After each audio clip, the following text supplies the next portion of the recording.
Welcome to Software Unscripted. I'm your host, Richard Feldman. Today I'm talking with Chris Lattner, creator of Swift, LLVM, Clang, and most recently the Mojo programming language at Modular Incorporated. We talk about a lot of different topics, including Mojo, language design and API design, performance, both compiler performance and runtime performance, and ecosystem evolution. I want to give a massive thank you to everyone who's been supporting Software Unscripted on Patreon. If you enjoy these episodes and you'd like to become a supporter too, check out patreon.com/softwareunscripted. And now, Mojo with Chris Lattner. All right, Chris, welcome. Awesome, Richard. I'm very excited to be here. It's super funny. I hear you talking to my ears all the time, and so it's great to be able to talk with you. Well, likewise. I've seen a bunch of your talks, and so now you're making this language called Mojo. What's it all about? Great question. And why is it a good idea to make a new programming language? Have you ever wondered that for your own? I've never been asked that. Yeah. Everybody knows that programming languages are a bad idea. Why would you ever do this, right? And so in the case of Mojo, it's a combination of, it's basically just a way to solve a problem. And so in my background, as you probably know, I've built the Clang C++ implementation and the Swift programming language and a bunch of other stuff that's less well known. But what I learned from that is that building a programming language is really expensive, really hard, and you have to have really good reason to do this. And so when we started Modular, our goal wasn't to create a new programming language. What we wanted to do was we wanted to solve a bunch of very hard tech, let's go make GPUs go burr, let's go make accelerators that are even weirder than GPUs work, let's make it so we can program this entirely new next generation of hardware. And we had some tools. We had this MLIR compiler framework thingy, had a whole bunch of new algorithms and stuff like this, but then we decided we needed to have a way to actually express it and for normal programmers to be able to participate. And so coming out of that, we decided to make Mojo, which is a solution to a series of equations of, we have this programming model that we need to expose. Where do we get syntax? So that's where Mojo came from, actually, originally. Right. So you're like, we've decided that we have problems where the solution is in the shape of a programming language. MLIR is a big part of that. And now we need some sort of syntax to put on top of this. Now you could have just gone with let's make up a new syntax. That's fun. That's right. It's a good bike shed for eons on that. Been there, done that with Swift. And what I learned, and I could just share the experience there, is that it's a lot of fun, being able to go through all the lessons learned on all these different things, integrate what you like about all these different things into a new system. That's a lot of fun.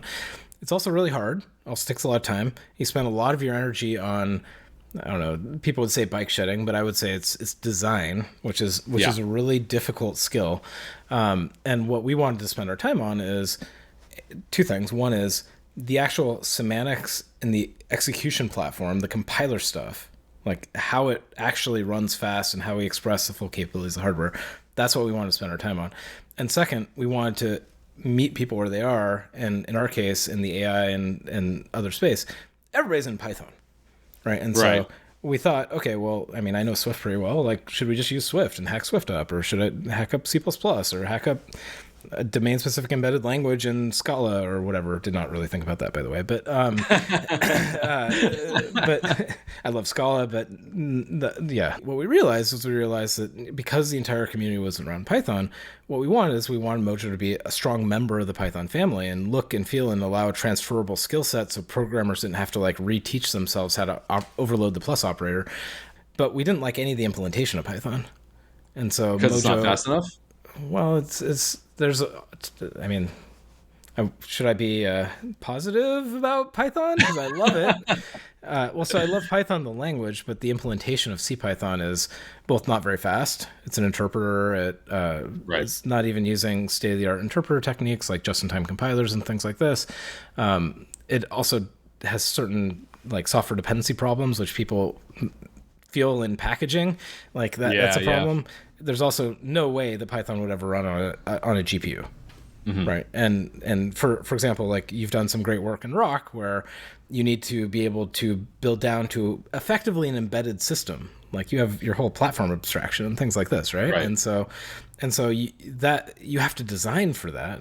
And if you design for that, then you can achieve that. You can make zero dependence. You can make 40 kilobyte hello world or something like that. But Python can never do that, right? Just because the entire system was never built for that. Well, and also there's, I mean, something you said before is like API design is kind of the main thing. It's like the biggest thing. Yep. And I think this is sort of an underrated concept. I think people think a lot about languages and a lot about like libraries and stuff like that in terms of like what can they do, what do they let you do. But I think it's just as important like what don't they let you do, like what do they rule out. A thing that people ask me all the time is like, hey, can we just compile rock to JavaScript? And that sounds like a really easy thing to say until you think about like our standard library. It's like when you ask for the length of the list, we give you a 64-bit unsigned integer. Like, what's that going to be in JavaScript? Is that going to be a big int? Or are we going to convert that to like be really slow if you do?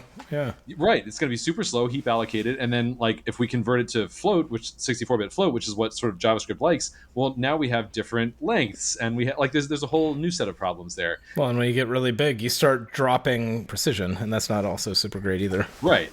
Yeah. So there's a lot of potential problems there. Something I really like about Swift's API design is that when you have the string library, for example, like you have this concept of like we have the bytes that are underneath the string and they're UTF-8, and then we have grapheme clusters or extended grapheme clusters, Yep. and those are sort of the two units. Like I haven't seen any other standard library that does that sort of draws that distinction and says like we don't have a thing called like a character in the sense of like a Unicode code point, or because those are not useful unless you're writing like an implementation of grapheme clustering or something like that. Well, like I mean, 99% of the time. Yeah, it's super funny you mentioned that. I mean, I haven't thought about that for a long time, but the way that emerged is that one of the benefits of building a new language or a system is you get to reevaluate age-old problems, right? And so Swift is like 14 years old now, right? And so you go back to some of these decisions made, and they were made in like 2012, kind of time frame, right? Yeah. But even at that time, it was very clear. Java, for example, and Windows had started with saying, okay, well, internationalization is important, and so we can't use 8-bit characters. Let's use 16-bit characters. Right. It's like, okay, wait, that's not good enough. Well, now we need 32-bit characters. Well, wait a second. 32-bit characters also don't make sense because you have composing characters. And so you have A and then you have the hat, and they're two different Unicode code points. And one of the things I think that was amazing about Apple, and is amazing, is that they're very end-user centric. And so you want to build a UI app for people to use to build, people are building applications for normal humans, not programmers, right? And so you want all this stuff to just work. And when you highlight some text in a little window, you don't want it to take a grapheme, like the hat, before it takes the A or something like this, exactly. Right? And so grapheme clusters are actually the human visible, normal default thing that people should think about. And as you say, like is it 8-bit, 16 bits, variable size, this and that and the other thing, like, okay, well, yes, UTF-8 is actually strictly better than any of the other alternatives, and so cool, use that. But that was really just more a consequence of A, caring, but also B, learning from the mistakes of the past.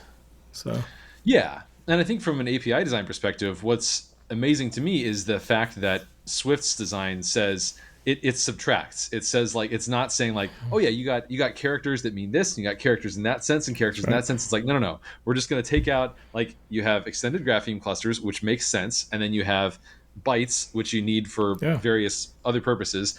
And anything intermediate, if you really know what you're doing, you can convert from bytes to that. But we're not going to make that part of the standard library because that's a really, really niche, weird thing to be doing. And people trip over it all the time, thinking that that's the right thing they should reach for. And unfortunately, as it happens, if you reach for like scalars or code points or something like that, like if your test cases are simple enough, you won't realize that you have lingering bugs. Everything will look fine.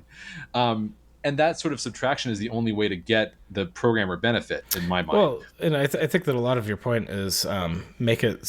This comes back to the design aspect, right? Which is make it the thing that people naturally reach for is the safe default. Totally. Right? And you don't have to prevent people from having low level access and bit banging or something like that. But you want to make it so that that's something that you opt into, not something you accidentally get without thinking about it. Right. And so I think that's a big thing. Bringing that back to Mojo, like we were talking about the sort of the Python ecosystem and stuff like that, where on the one hand, there's lots of really useful Python code out there that if you can just access that immediately, that gives people a really nice bootstrapped ecosystem. That's right. On the other hand, so let's talk about a little bit about some of those API design trade-offs that you have to deal with in terms of if you want the Python compatibility. So I believe you said that one of Mojo's goals is to be a superset of Python. Is that right? Yeah. So over time, you can think of it as like a Python++. And so the same way that C++ is a superset of C, you can think of Python and Mojo as being kind of co-evolving over time, but the goal of Mojo is to be a Python++. Now, often smart people like you will give me a hard time and say, okay, well, but you took a new keyword and therefore you're not a superset, et cetera, et cetera, et cetera, right? And so did C++. C++ took a whole bunch of different keywords, right? And it's not like C stopped evolving just because C++ came on the scene. And so what happens naturally is you get effective superset, even though technically there's little things on the edge that have an issue. It's like superset unless you happen to name a variable class, which is a keyword now. Exactly. That type of thing. Exactly. Which I think an important distinction there is it's like, and why we is also it valuable? we also have ways to solve for that too. So, but sorry, keep going. Cool. Okay, that's interesting. I'm curious to hear about that later, maybe. But one of the things that's interesting to me about the superset approach is that it raises this intriguing trade-off in my mind around, so you have this big ecosystem, and a lot of it is written using sort of Python idioms and things that I'm not going to say they're necessarily fast or slow in Python, but it's like they make sense in Python. And on the one hand, you want to access that ecosystem, but on the other hand, like you said at the beginning, the big motivation for Mojo is to solve these really hard, especially performance-oriented problems. So how do you think about sort of using that ecosystem, but also probably evolving replacement parts, I'm guessing, for that are written in lower level ways or not? You're a very smart guy. That's exactly what we're doing. Okay. So let me give you an example of this. Python has a data class, right? A data class is roughly a aggregation of different fields. Mojo, sure, you can have classes someday, and like you can have all these different things, and that's fine. We don't want to remove those, but we can also have a struct. A struct allows you to have an inline collection of fields. That's what you actually want most of the time. And so now our approach on this is not to remove the data class. We'll support it. It can be compatible, and it can have the same reference semantic behavior and things like this that you'd expect. That's awesome. It's not that that's a bad thing, but we can add a new thing, and it has these other advantages. It's like inline, it's faster, it has all this stuff, it's more predictable, et cetera, et cetera. Let me zoom out and generalize from my past histories. So when we brought up Swift, we were doing exactly the same thing to Objective-C as Mojo's doing to Python, right? And it's different and it was much harder for Swift because Swift was very different syntax than Objective-C. But one of the things we were doing is we were bringing a new language that had, for example, enums and pattern matching and things like this. Right. Into a ecosystem that didn't. And so Objective-C, just like Python, has a whole bunch of different ways to be able to kind of work around the limitations of not having these things. Everything with massively object-oriented programming patterns and things like this. And so what we did with Swift was we said, okay, guess what? All of you Objective-C programmers, in that case, we're changing the syntax completely because that was part of the job to be done. Right. But we need all the iOS SDKs to work the same way. And so when Swift 1 launched, we said, all of the patterns that you've already developed, all of your API knowledge, all of that comes over. And now you can build an app in Swift, or you could build a feature in Swift into your Objective-C app. And all of that knowledge comes over. But in that case, you have to learn new syntax. And but Swift also has enums, for example. And a lot of the journey that Objective-C programmers went through is they're like, okay, well, learning how to not use square brackets from Objective-C or whatever is kind of weird, but now I get it. Oh, wow, this is easy. Okay, get going. Oh, wow, I discovered enums. Wow, this is really cool. I've never seen pattern matching before. Oh, wow, this is and to me, that's success. And some other people for a long time would stay writing the classical object-oriented OOP patterns and stuff like that, and those also still worked. And so it wasn't we're trying to like brainwash you or force you into a thing. It's that we're giving you access to pretty well understood technology from a PL perspective, in a way that you can now access and makes your life better. And so a lot of this is what we're doing with Mojo. And so this is the journey that I see a lot of Python programmers go through when they come to Mojo, is they say, okay, well, right now, Mojo is not a full superset of Python. It's missing a bunch of features, but it's still really useful for a bunch of different things. And one of our goals that we're building into for this fall is make it super easy to make a Python package from Mojo. And so you can say, I'm actually going to take a Python package, I'm going to upgrade part of it, and instead of being split between Python and C, I just want to write it in Mojo. And what you're doing is you're subtracting all the complexity of interoperating with C and all this different kind of stuff and providing, the same performance or better that you get for C or C++. But now it's just way easier to build one of these packages. And that's a thing where suddenly it's very valuable and useful for people. And also if you have like new PL technology available, then people can learn in place, but they don't have to learn a new way to overload the plus operator, things like this. Right. And so it sounds like, maybe the ideal is if you look at something like, just to put the Python part aside, if you look at like a TypeScript, for example, you could say that TypeScript is kind of taking the like package ecosystem of Theseus approach to NPM, where it's like at first nothing is in TypeScript, and then a little bit of TypeScript here and there, and then also that affects the new API. Like when version 2.0 comes out or 3.0 comes out, they do it with TypeScript in mind, and then now eventually you end up having NPM being a primarily or maybe even eventually completely TypeScript ecosystem, even though it started out with 0. Yeah, so ship of Theseus, that's what you're referring to, where you rebuild the whole thing and you place one board at a time, but you get to the same ship, but all the parts are different, right? And that's kind of equivalent to what happened to iOS, right? As iOS was completely Objective-C, and over time they've been rewriting big chunks of it in Swift, and you kind of ship of Theseus, I guess. But more broadly, like if you look at PL communities, it's super funny. You talk about JavaScript.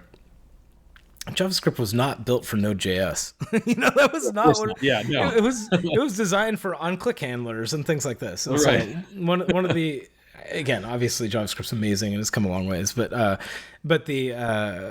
natural thing that happens with successful language communities is that programmers want to bring their skill sets forward. And as they do this, they bring it into adjacent domains that they want to apply the technology to. And so this is something that natural thing that happens with scaling communities, because it's a community aspect, it's not a technology aspect, it's a consequence of the community. That's what Mojo is really built for, right? And so in Modular, we're building Mojo because we care about a lot of AI and GPU and accelerators, stuff like this, but a lot of the folks in the Mojo community are very happy building GUI libraries and I want a fast API or whatever kind of thing.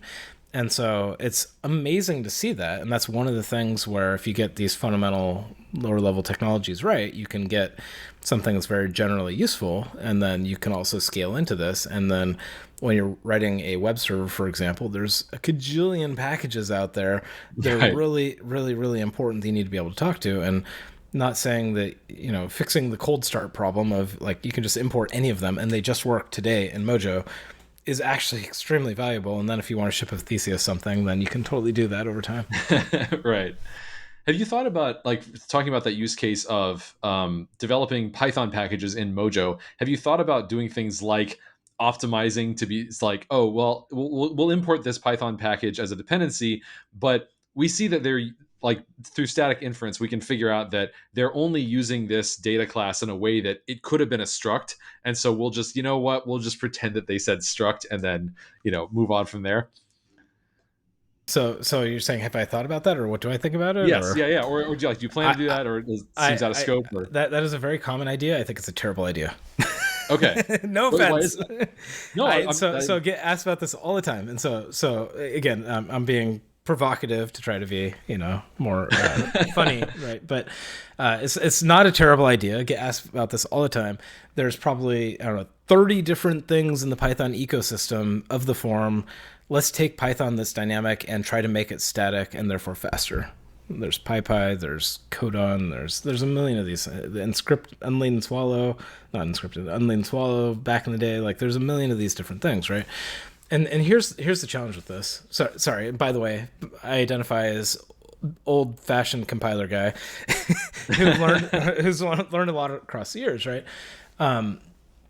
The challenge with this is that if you build, that sufficiently smart compiler that will make your code fast, what actually happens is that you optimize for some benchmark, right? You make some marketing claim. You make it so that some combination of the source code that you have today plus the magic compiler gives you an outcome that you like.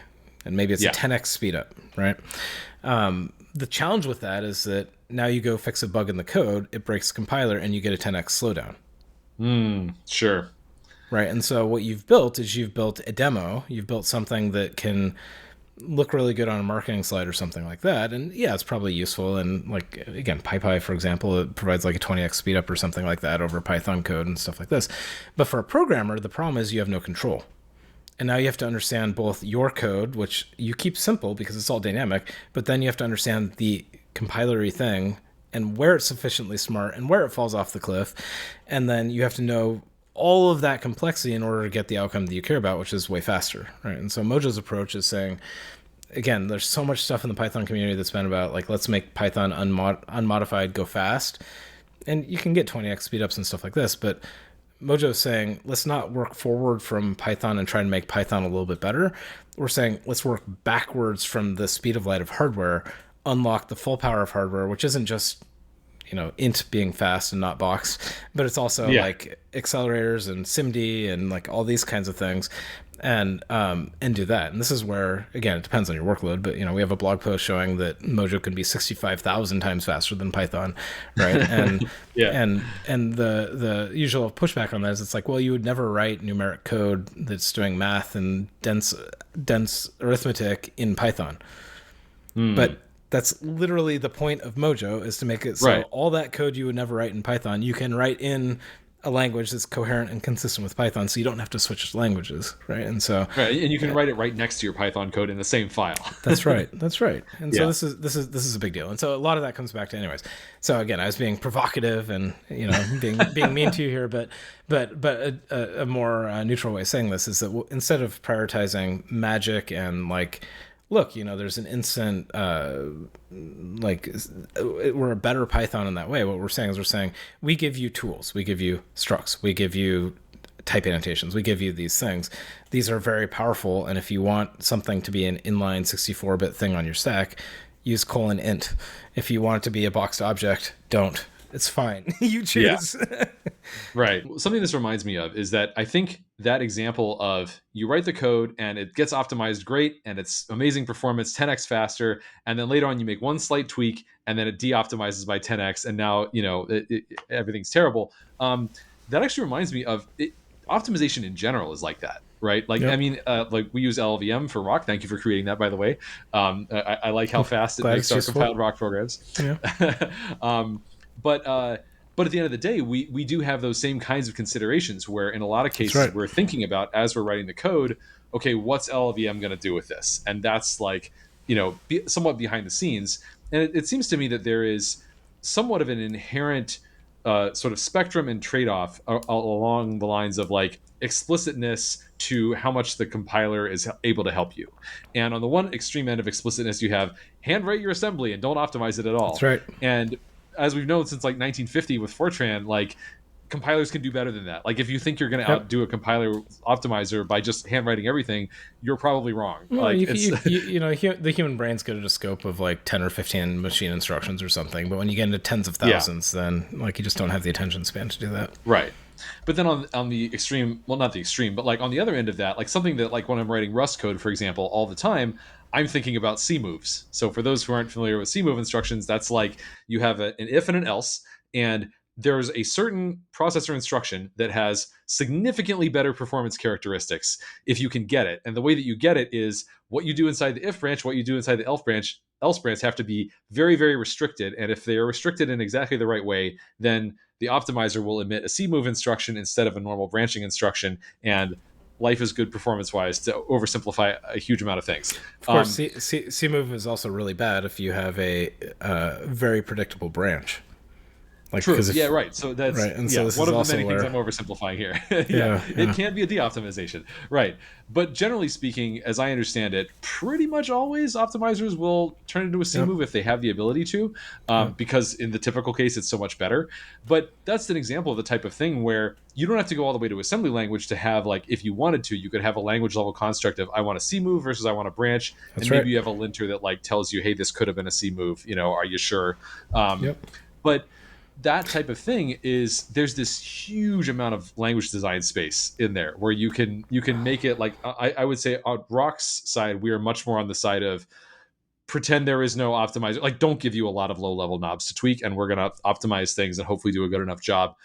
for the type of language that Rock is, I think that makes sense. But it sounds like Mojo is more in the space of like, you have access to higher level constructs in the form of Python things, but also you have access to more explicit low level things. And the expectation is that if you want to become a really expert Mojo programmer, you can, there's like more and more you can learn that's not just here's what the optimizer is doing. It's like I can be more and more explicit about the exact instructions that I want to come out, or the MLIR, I guess, that I'm feeding to LLVM. Sure. Is that right?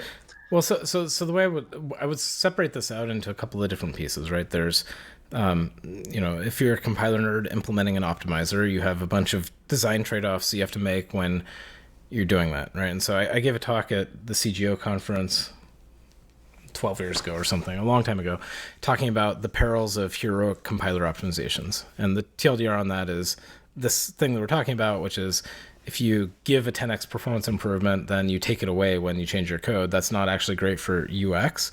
But instead what you can do is you can do static analysis tools, and you can tell the programmer, hey, change your array of structs into structs of arrays, or whatever the thing is, and now you get a 10x performance improvement.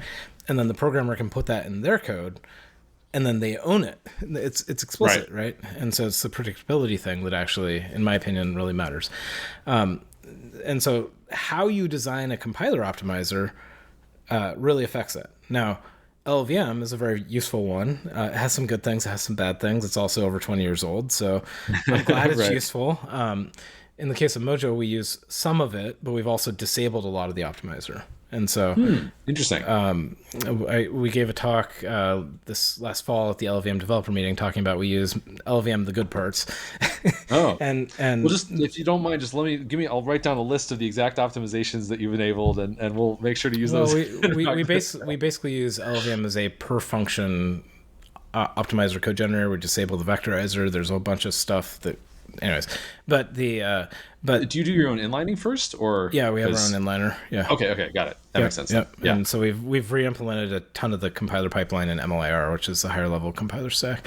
But one problem that LLVM has, for example, is that LLVM IR cannot be optimized multi-threaded. And so, have you ever been on a computer with more than one core? Maybe it's happened. Yeah, believe it or not, multi-core is no longer the future, and so like being able to parallelize your compilation is actually a pretty big deal. And so MLIR can do that. LLVM is not super great at that. Anyways, there's ways to work around this and get that to work, but that's really important for build times. So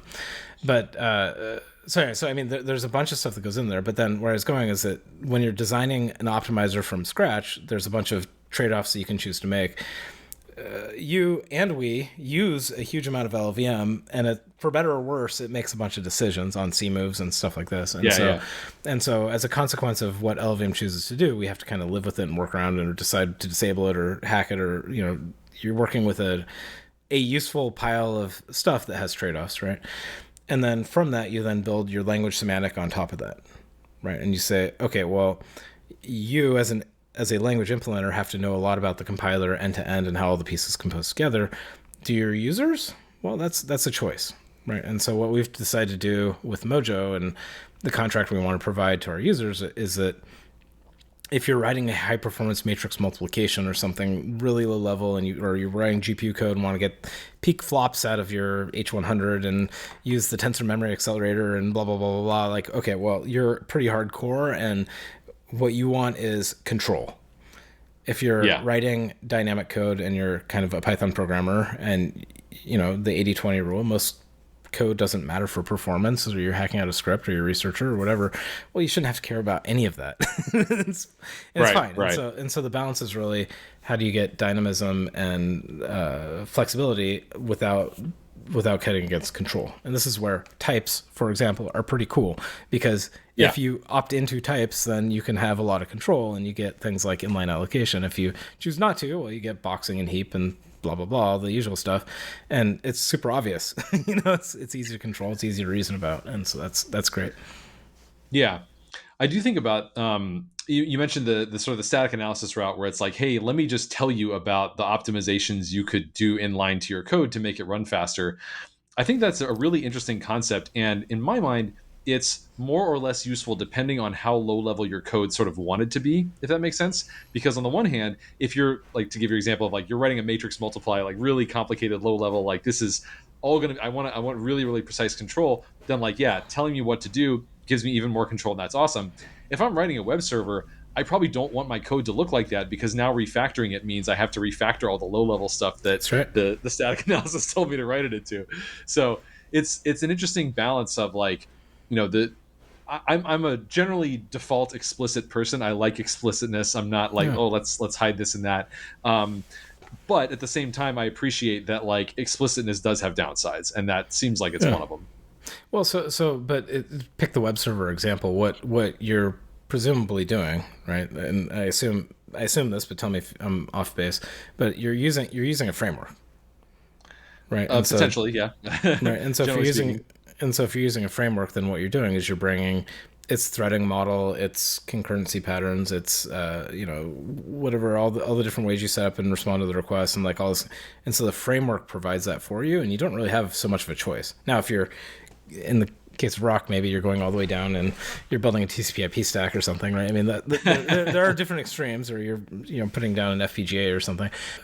But in that case, it's really about how to use the API, right? Yeah, that's a great point. Yeah, and so what these tools need to do is they need to map to the abstraction that the programmer's thinking in, and if they can do that, they can be very effective. When I complain about this, really. It's not that heroic optimizations are a bad thing. It's that they get used contextually when you can't change the code.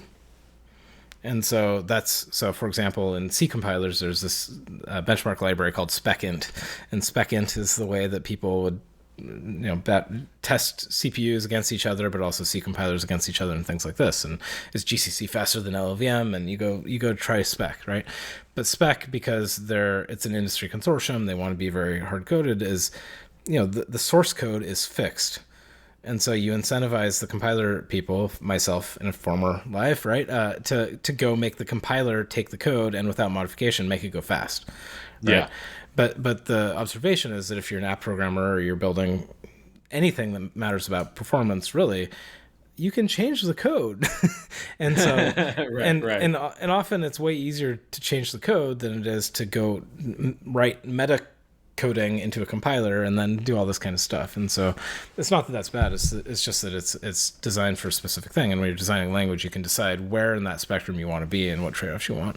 In the case of Mojo, what we have is we have a lot of the ability to choose, because we're replacing a lot of LLVM and a lot of this kind of stuff. And we're not building on the Python implementation. And so we have a lot of choice there, and it gives us a lot of freedom, but not full freedom, right? Because we are still building on parts of LLVM. And so like C-moves, you picked a very interesting example. C-moves are a very simple thing where, LLVM will flatten sufficiently small things, just like you're saying, and it gives you almost no control over that as a language author. Like there's no way to express this in LLVM-IR. Like don't do that, and that can be really bad for very, very narrow, but for very specific things. And so there are some workarounds, but it's not great. Yeah. Well, an even bigger example is inlining. So like inlining in general, like anytime a language gives me an option to control inlining and say like inline always or inline never, something like that, one of the things I always think about, and because a question that I've had for Rock is like, should we introduce something like that? We don't currently have it. Should we? Is that every single time I write a function, I always think about that. A little part of me is like every single time, like, should I try to control the inlining? And then if it's like a one-line function, I'm like, it's gonna get inlined anyway. It's fine, But That's right. past a certain point, I'm like, do I want to make sure it's inlined or do I not want it to be inlined? Maybe I should inline never this. And then you get people that just put always inline on everything, and now your compile time Right. is just ridiculous, and your code size is ridiculous, Right. and they don't actually, but they're just pulling it forward because they see it somewhere else. So Well, in a lot of cases, it's probably that could totally happen. But in a lot of cases, I assume it's probably just like harmless in the sense that the optimizer is going to. I've heard the joke that I think this was about LLVM actually, that the inline heuristic is yes, just like always inline basically. I'm sure that's not quite true, obviously, but yeah, I think it's not quite true, but I mean, I could see how you could feel that way. So in the space of nerdery, right? I mean, in a zero-cost abstraction language where you're composing very simple things. So Mojo, for example, is a zero-cost abstraction language built on top of MLIR at the bottom, right? So it's turtles in terms of structs and functions and stuff like this, kind of similar to a Rust or a C++, but it's like turtles all the way down. And then at the very bottom, in our case, int, for example, is not built into the language. Int is just a struct. Okay.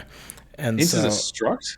Int is a struct. Tuple is a struct. Like all the, like array obviously is like a struct and things like this. But yeah, no, int is not built into the Mojo language at all, right? There's nothing. Oh, I see. So it's like a struct of bytes or bits even? Like... And so what's inside of it is an MLIR magic thingy. Right, and what Mojo is it's syntactic sugar for MLIR at the bottom of that stack. Right now, I see. So MLIR will see like this is a one field struct. Like MLIR will recognize that like by struct you mean 32-bit integer.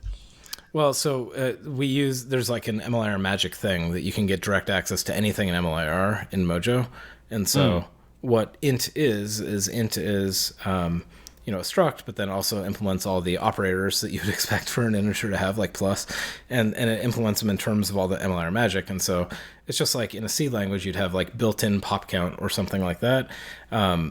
It's just way more fancy than that, but it's the same kind of idea.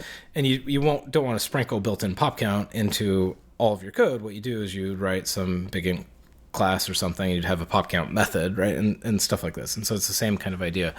But anyways, in terms of inlining, like there's a small bit of nerdery you might want to think about for Rock, which is if you're at the very bottomest level of the stack, you don't want people to see these abstractions. And so plus on int, you don't want to step into that in a debugger. And so a thing you might want to look at is not just always inline, but always inline and throw away the debug info.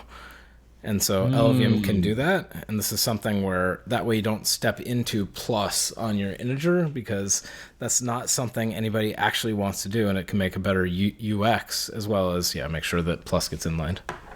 Right. Yeah, we've thought about that.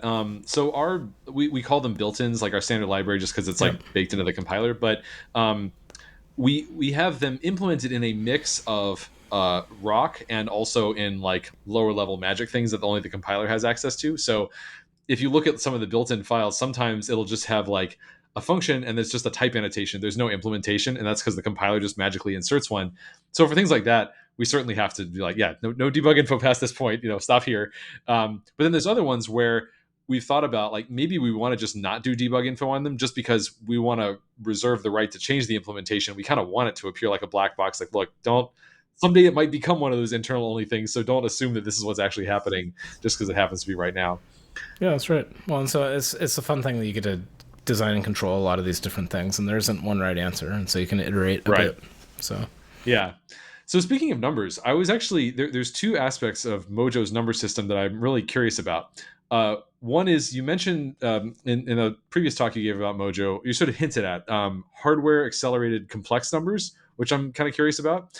And the other thing is you made reference to the fact that numbers are sort of all vectorized by default in some sense, and the scalars are sort of a special case of that. It's like a 8-bit integer is like a one lane 8-bit vector, something like that. So I just love to know more about those things. Yeah, well, so let me frame this by explaining something that, for example, C++ programmers will have seen, right? So in C++, again, a language I've written millions of lines of code in, literally, and so I am allowed to have an opinion on this. It suffers from a lot of history, okay? And so in C++, for example, int and float are built into the language. They have magic promotion rules. There's a whole bunch of really weird stuff that happens like this.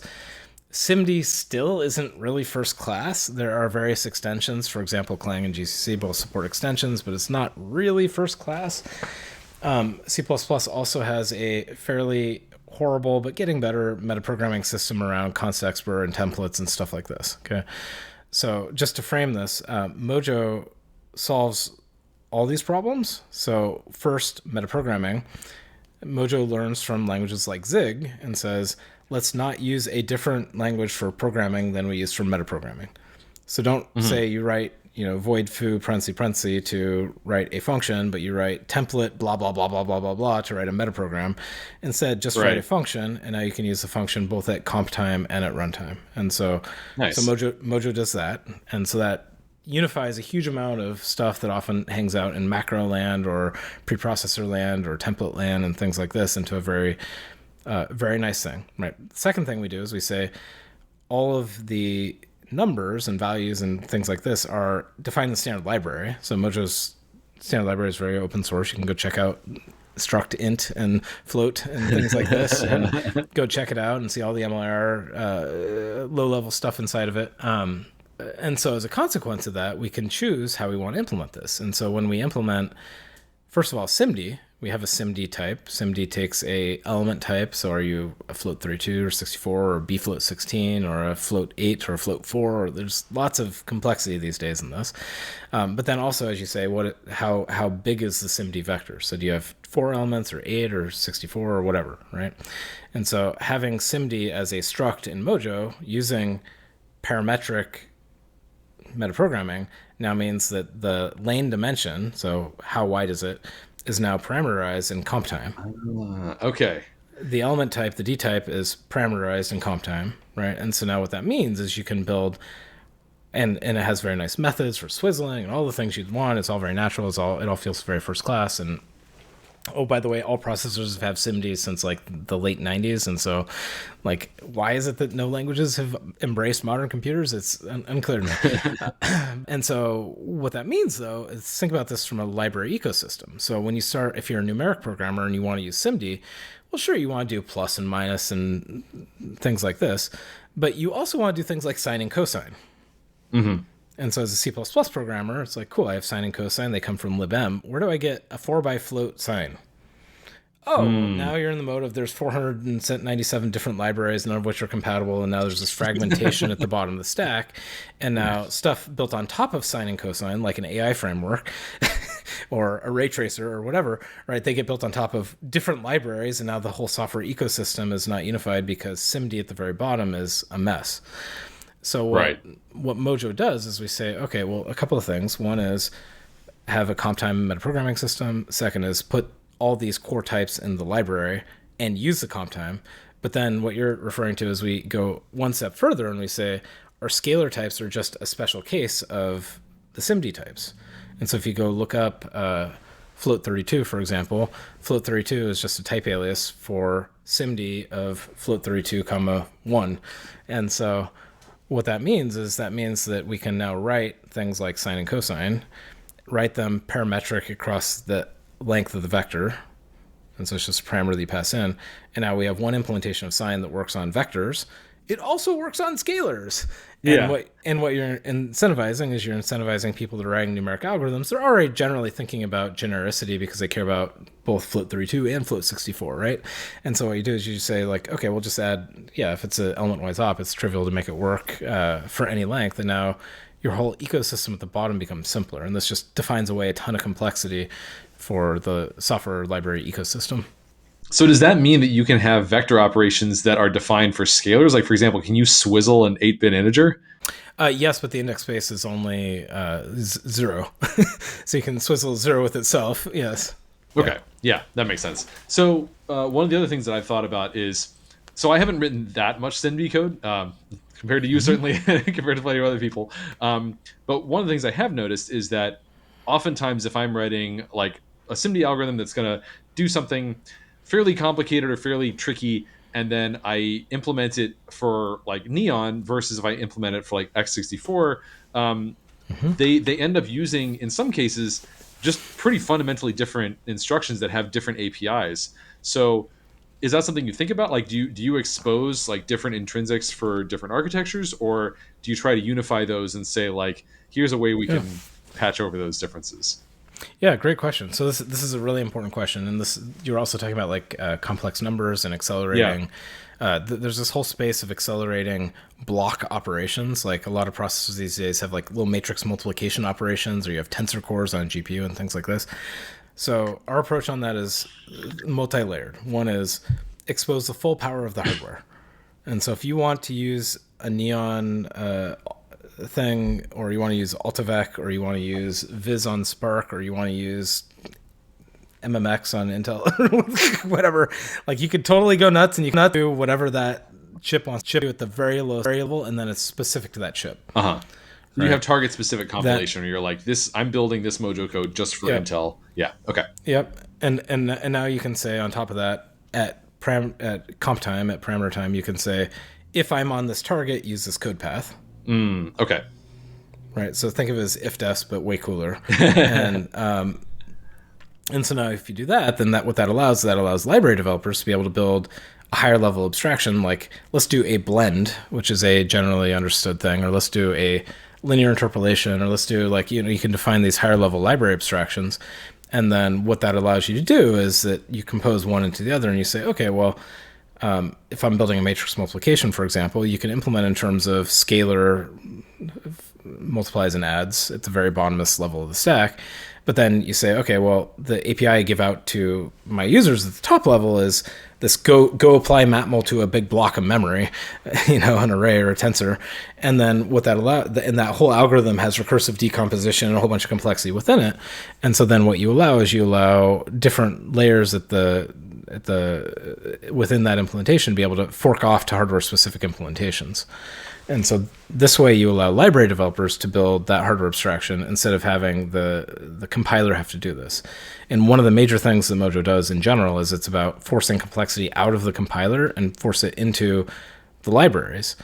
And the rationale for this is that very few people can even work on compilers. I mean, right. You've noticed it's kind of a different art, but lots of people can build libraries. And particularly if you make it super easy to build these things, you make the language super consistent and simple by making everything be a library, then what you're doing is you're encouraging very high power, highly expressive libraries to be built. And then you allow the ecosystem to figure out the abstractions that make sense for them. And even subdomains like graphics versus ray tracing or something, they can have different careabouts, and they can have different abstractions that make sense for them. Yeah, that makes a lot of sense. I've thought about it's almost like a funnel where you have application developers, and there's a huge number of application developers out there. And then a subset of application developers are also library developers. I guess theoretically you could have someone who's exclusively library, but that's really hard to find. And then within that, you get a much smaller percentage of those that are like framework authors. And then below that, you have compiler authors as like the sliver among all application authors.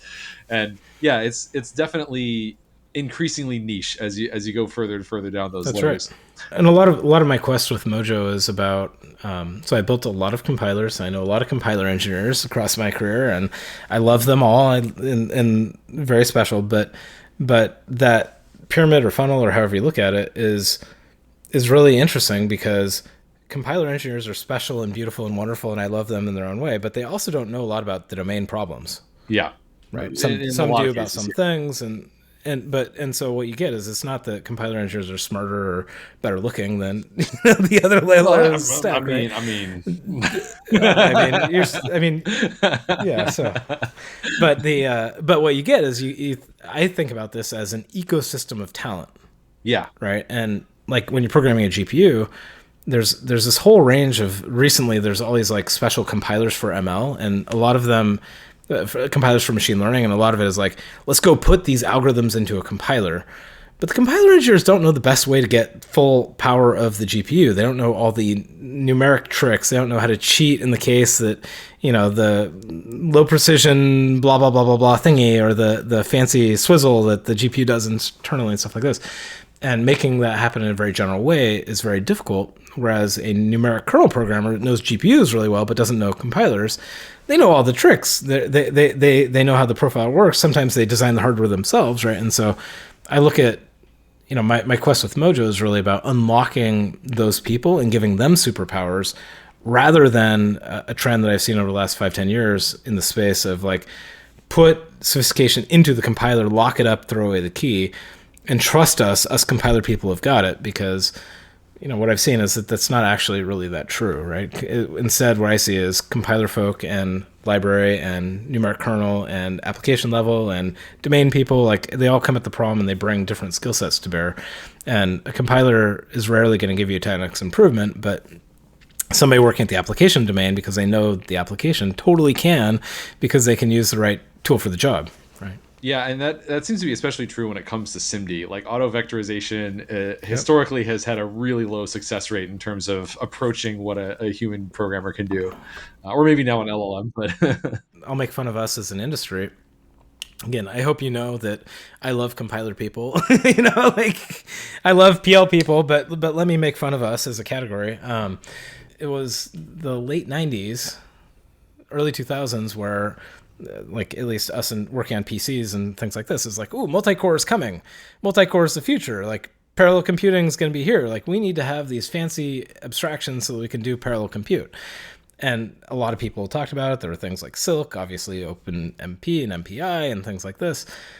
Fast forward to today, people are still using p-threads, like yeah, actor models that are still obscure. Like, I mean, there's like all this stuff that really hasn't penetrated, and so much code is still single-threaded. Like LLVM, for example, but also yeah, a lot of other code. The progress we've made has been mostly in like there's actually a dual world of there's the really structured HPC style compute, and then there's the actor models and things like this that are very good at decentralized asynchronous compute. And it's super funny when you look at that like auto-parallelizing compilers didn't solve the problem.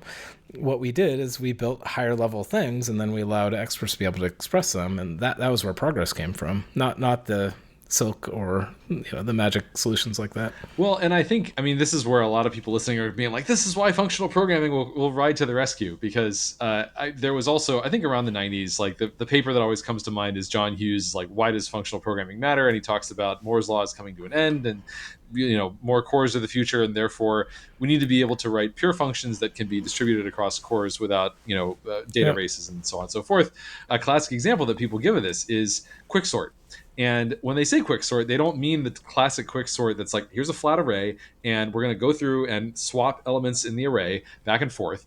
And what ends up happening in this Haskell implementation of quote unquote quicksort is that it's doing like 5 allocations per iteration, and then that like gets potentially worse than that depending on like how the data is arranged. And it's this totally like But it's 3 lines of code. right, and it looks very elegant, and it looks much nicer than quicksort, which perhaps is because it's not quicksort.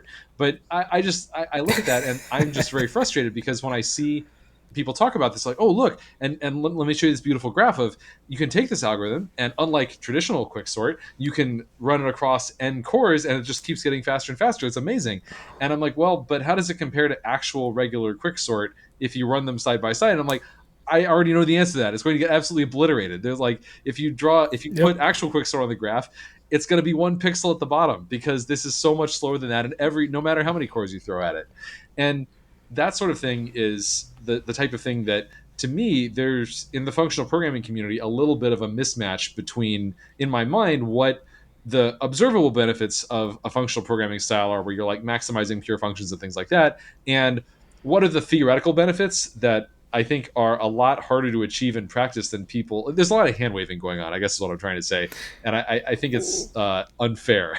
It's not reasonable. Well, how can I react to that? What thesis do you want me to? Well, you can push back and say, Richard, you're totally wrong about that if that's what you believe. But I kind of have a suspicion that you probably agree already. Well, so what I would say is that the definition of functional programming is extremely controversial.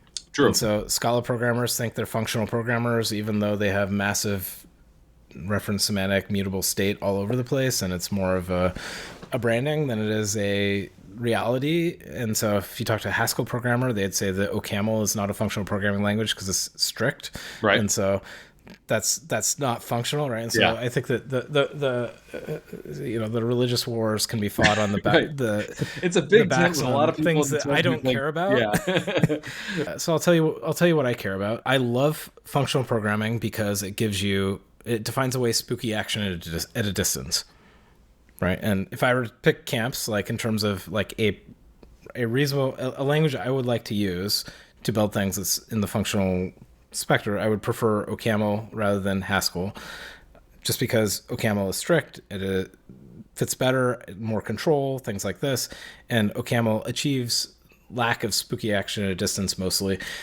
because of things that really have nothing to do with strictness, right? But now the challenge with this is if you take it all the way to its extreme, you say, okay, well, I'm not going to allow mutation. Like, so some people define functional programming as no mutation. Then one of the challenges you get into is that, as you say, quick sorting an array means that you cannot do in-place mutation of the array. And so every change to every element ends up being an O of n operation, because you have to reallocate the n elements or the n buckets, right? And so you're destroying algorithmic complexity for the sake of purity. And so this is where, I heard there's this cool language called Rock, but there's also other languages like Swift and things like this that give you the benefit of functional programming, but allow in-place mutation, and that's way better for the actual machine. And what Swift calls this is value semantics. Yeah. And saying, look, you can define first-class values. First-class values define away spooky at action and a distance. Yes, you can have an array of dictionaries of strings of whatever, right? And it's purely value semantic, just like it would be in a functional programming language. But because of behavior in the language and in the library and how it's implemented, you get in-place mutation. Yeah. And that's a huge... You get the benefit of the functional programming style without the curse of having reallocated the entire tree just because you want to change one of the leaves. Yeah. And I mean, the thing that is, as far as I know, Rock is unique in like among functional languages that are not just research languages. Like there's research languages that have done this, but we're trying to actually be like a commercially used language. Is that we have the concept of there is no language level user facing concept of mutation. It's purely an optimization. And so like the really simple example of this is like, if the reference count is 1, we're not cloning that. We're just going to use the one you got in place, like we do automatic reference counting. But then we also have static analysis that says you don't even need to check the reference count at runtime. We just know. Yep. I gave a talk, I don't know if you've seen this, like in 2021 at Strange Loop, called Outperforming Imperative with Purely Functional Languages or something like that. And the punchline of the talk is, I'm going to spoil the ending for those who haven't seen it, is that we do a quick sort benchmark. It's actual quick sort. And it's like we have C++, Rock, Go, Java, and JavaScript. And we didn't put Swift in there. I don't know how Swift would have done. But at the end, with all of Rock's optimizations, we actually, and the Rock implementation looks much worse than the others because you have to do recursion and stuff, and it's relying on tail call optimization and stuff like that. But it does actually, we were second only to C++. C++ was faster, no surprise there. But we actually managed to get it to be faster than Go, slightly faster than Go. Not a lot, but slightly faster than Go, which of course all the other ones were just using explicit direct in-place mutation.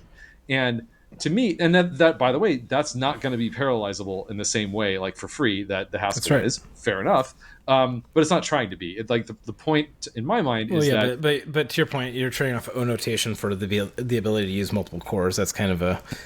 Yeah, well, but I mean, I think there is a relevant distinction in that. Like one of the things that I've been asked as recently as earlier this week by somebody else on Rock Zulip was somebody was asking about like, hey, like isn't Rust essentially a functional programming language? Because, or like, I would argue that Rust is, and my having spent a lot of time using Rust, it doesn't feel like a functional programming language in any way. No, I mean, again, this gets back to your arguing definitions of what functional programming mean. Yeah.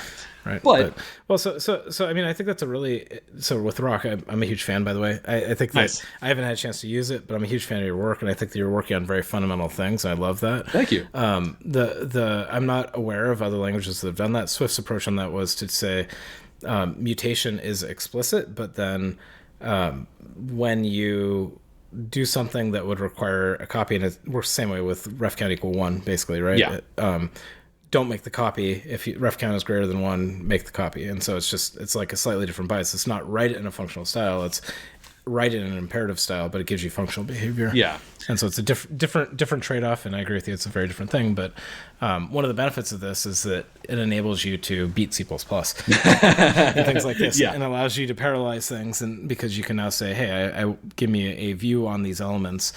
And so one of the problems with any of these languages that are, if you compare against C++, is that just indexing in the array, reasonable languages want to bounce check that index. Yeah. Right. And so one of the things that Swift can do is you can say, okay, well, give me a view on this array and give me an unsafe view, and say, I'm going to write generic code, a generic algorithm that works on any sequence or any collection. And your generic algorithm, you can apply either to the array, or you can apply it to an unsafe view on the same array. And so then what you can do is you can say, okay, I care about performance of bounce checking or something for some reason, and say, with one line of code, you can swap from saying, okay, well, I have the safe thing to the unsafe thing, and I don't have to rewrite the entire algorithm if it was written in a generic way.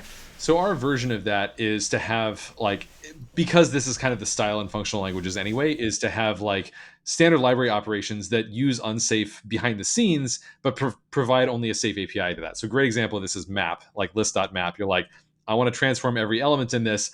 Under the hood, we're doing a for loop with unsafe pointer bumps, but you never see that, but you don't pay for the bounce check either. I mean, Swift and Mojo do the same thing, right? Yeah. So in our case, we don't put in the language, and we don't have special built-ins. We just put it in the library. Like Rust is a very interesting community and a culture because a lot of people don't like unsafe code, but Rust has a very weird UB filled definition of what unsafe means. I know. It's a very sharp. There's a very sharp tool that's being held there, but in Swift or Mojo, the observation is it's like array, which is built into the library, not into the compiler, like it is in Rust.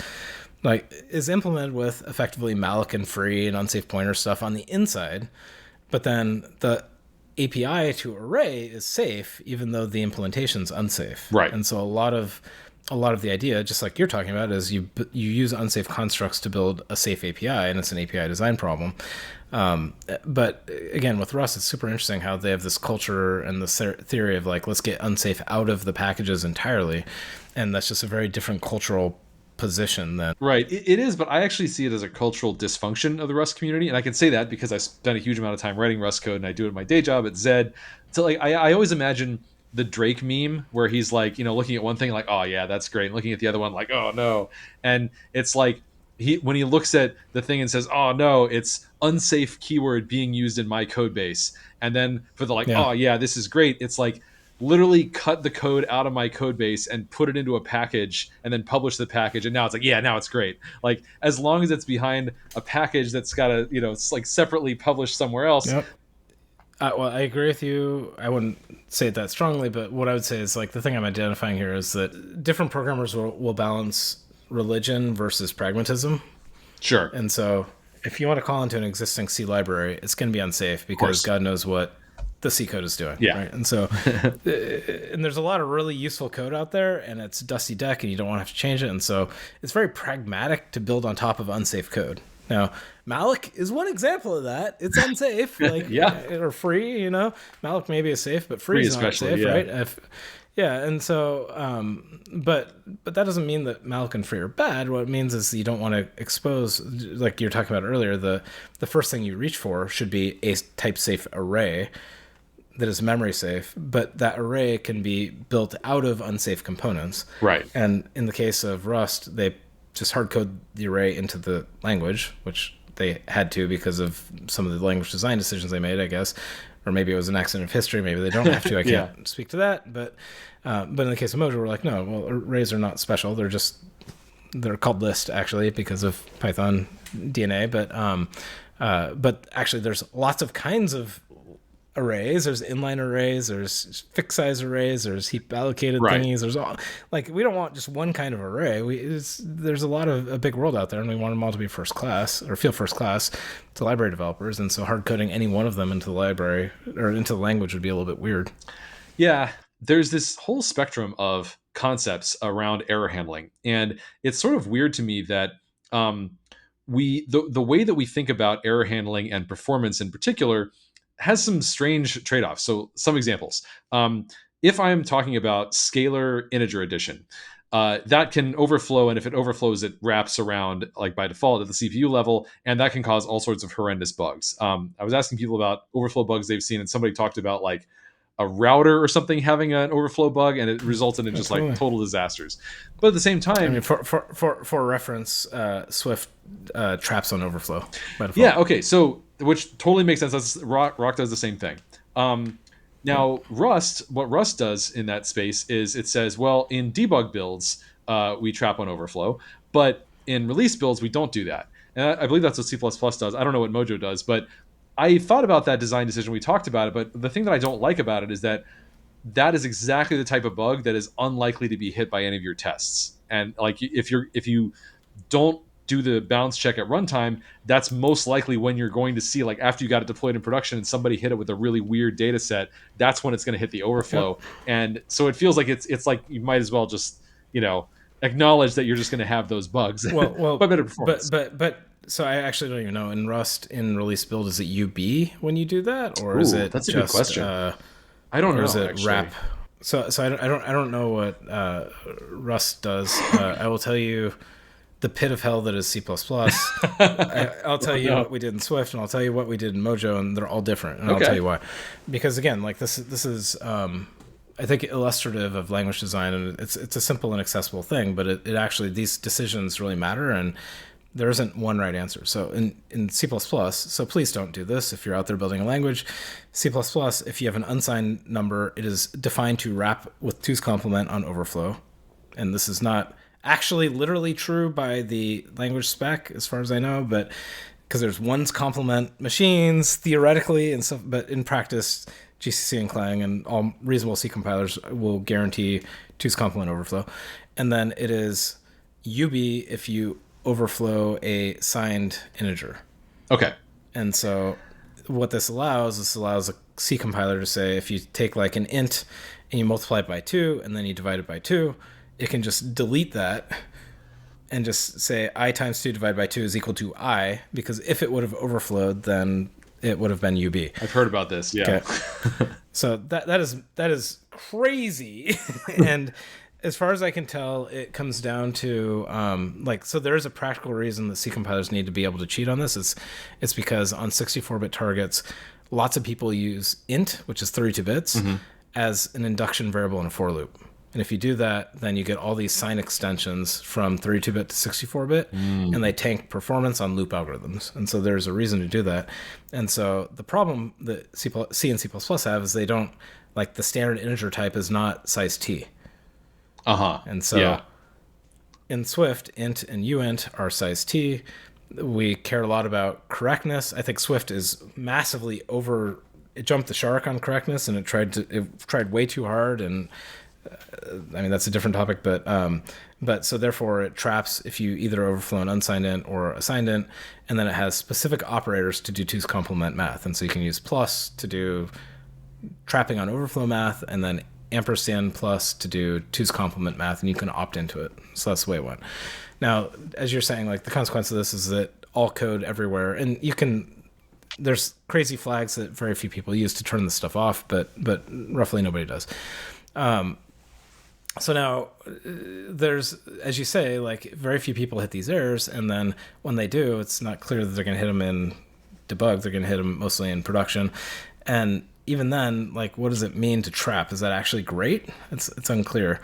There's actually, so when we got to Mojo, there's actually a bigger problem, which is come back to SIMD, right? Integers in SIMD registers, like int8, for example, the whole reason that you're doing SIMD math is that you care about performance. Yes. Like, that's actually pretty important. And so you can't say every time you do plus on a SIMD of int8, you're going to do an overflow check. Yep. Not going to happen. Like, that completely destroys the entire purpose of doing this. And we want consistency between scalars and vectors. Yeah. And so what we decided to do, I don't think SIMD even offers like a single instruction way to say, like, did any of these overflow? At least not that I could find. I mean, so it can be done, maybe not in a single cycle, but you could, there's a design point where you could choose to enforce overflow at extreme cost. But yeah, I mean, I agree with you. It would be ridiculous. Yeah. And roughly all SIMD programmers everywhere are used to thinking in 2's complement, and so it's just a mess. And so we had this choice of, like, do we want to have different behavior for scalar of 1, or do we want to have it consistent with SIMD? And like we were talking about before, we decided, let's make it consistent. Yeah. And we could have had, like, I mean, even within our design, because we have fancy parametric metaprogramming stuff, we could have said that scalar of 1 has special behavior, but then you have inconsistency in your software ecosystem. Yep. And so what we decided to do is just everything's 2's complement, super consistent, it's fast, you don't have, like, running debug mode is different than release mode. Like, you're not going to be able to catch these classes of errors. But guess what? You can't catch all classes of errors anyways. So I think that's a totally reasonable design. And I could imagine a world in which that's what we go with in Rock. And in that world, it would be a world specifically where we've decided that like SIMD is a much more, like right now, we just basically don't have any SIMD support. And that might turn out not to be acceptable someday. Like it might just be like the way the world's going. It's just like you got to be able to write like it. The compiler's not smart enough to use these instructions, and even if it did, you still couldn't have the bounds checking overflow and get any reasonable performance. They'd be a de-optimization. So there's a world where and with Swift, like that's a thing. It's like an auto vectorizer can't vectorize code that is doing bounds checks, right? Or like overflow checks, yeah. Overflow checks. Yeah, which makes total sense. And it's also another thing that I think about a lot is what are the errors that people are cognizant of and thinking about handling?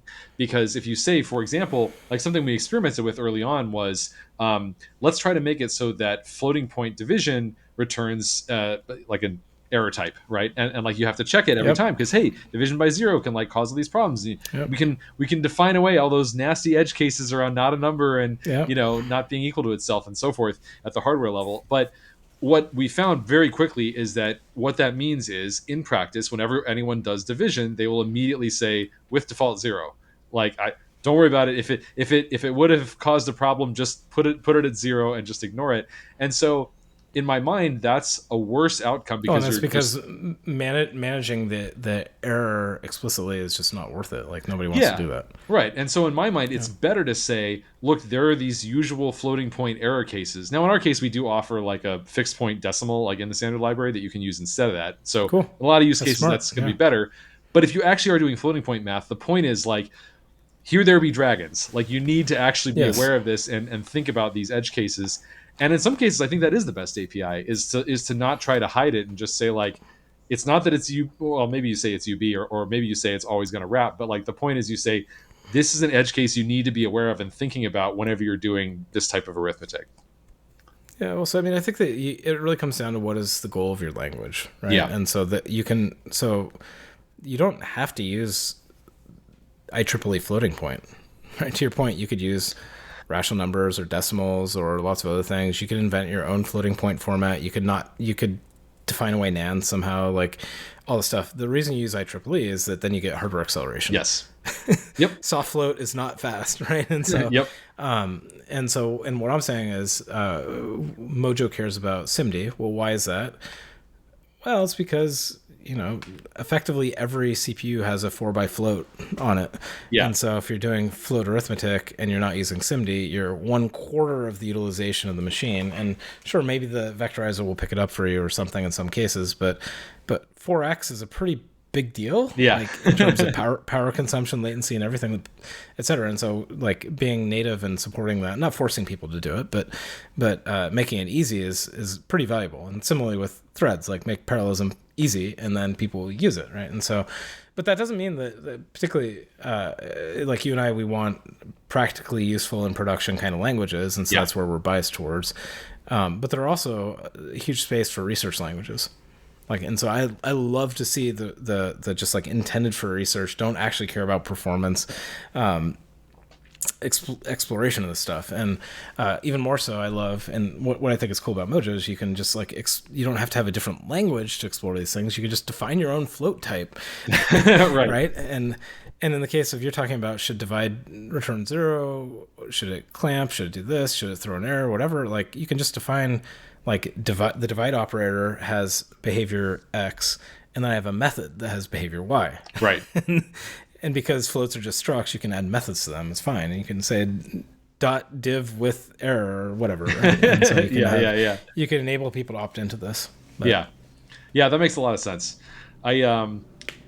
Speaking of like the relationship between like research and industrial languages and stuff like that. We were talking a little bit before we started recording, and I mentioned this, and I guess you hadn't heard of this, but there was, I think it was Hacker News or Reddit or something, but like somebody latched on to a comment you made pretty offhandedly in your actually company internal presentation about Mojo at Modular, where you mentioned that there's an internal uprising and people are like, we should totally publish this. I'm like, okay, I would have prepared a little bit better if that were the case, but okay. But anyway, the comment that people were talking about was you mentioned about like type inference, and you said like we could have done something like what we did with Swift, which was Hindley Milner bidirectional type checking, really fancy, full type inference, yada yada. But there were two problems that you saw with that in Swift. One was that the compile times were a problem, and then second that the error messages were a problem because you could get really like non-local. It wasn't clear where the error came from, and the fight that I saw was from like the pro Hindley Milner defenders saying, Hindley Milner's great, and look at Elm's Hindley Milner has like the best error messages ever, and then is compiles really fast, and then the anti Hindley Milner people saying like, that's just a bunch of academic stuff. Like, of course, if you want to do real programming, you gotta. So I'm kind of curious to just, I don't know, like, just expand on your thoughts on that some more based on your experiences with Swift. Yeah, well, so maybe I misspoke and it came across not like I intended. That's where's the fun in that? Let's just pretend you said that's exactly. Common, right?